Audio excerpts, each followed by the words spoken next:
up a mountain with a hammer. And that act of climbing, in the digital world or in real life, has certain essential properties that give the game its flavor. No amount of forward progress is guaranteed. Some cliffs are too sheer or too slippery, and the player is constantly, unremittingly in danger of falling and losing everything. Anyway, when you start sexy hiking, you're standing next to this dead tree that blocks the way to the entire rest of the game. It might take you an hour to get over that tree, and a lot of people never got past it. You prod and you poke at it, exploring the limits of your reach and your strength, trying to find a way up and over. And there's a sense of truth in that lack of compromise. Most obstacles in video game worlds are fake. You can be completely confident in your ability to get through them once you have the correct method or the correct equipment or just by spending enough time. In that sense, every pixelated obstacle in sexy hiking is real.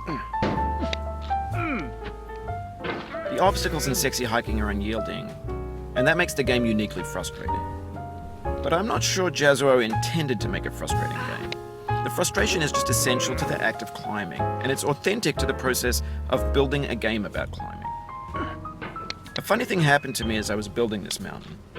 I'd have an idea for a new obstacle, and I'd build it, test it, and it would usually turn out to be unreasonably hard. But I couldn't bring myself to make it easier. It already felt like my inability to get past the new obstacle was my fault as a player rather than as a builder. Imaginary mountains build themselves from our efforts to climb them, and it's our repeated attempts to reach the summit that turns those mountains into something real. When you're building a video game world, you're building with ideas, and that can be like working with quickset cement.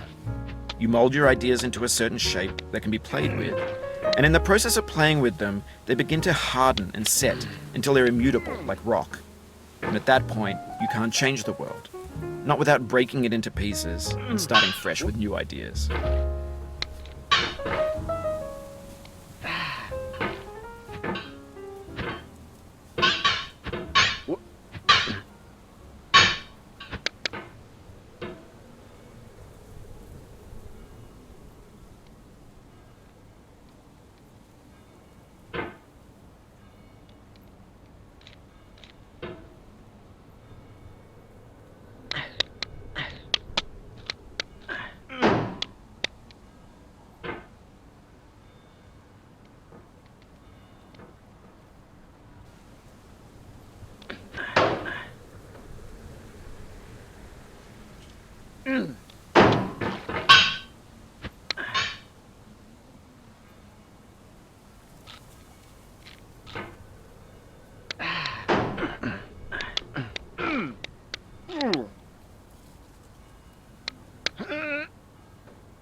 For years now, people have been predicting that games would soon be made out of prefabricated objects, bought in a store and assembled into a world.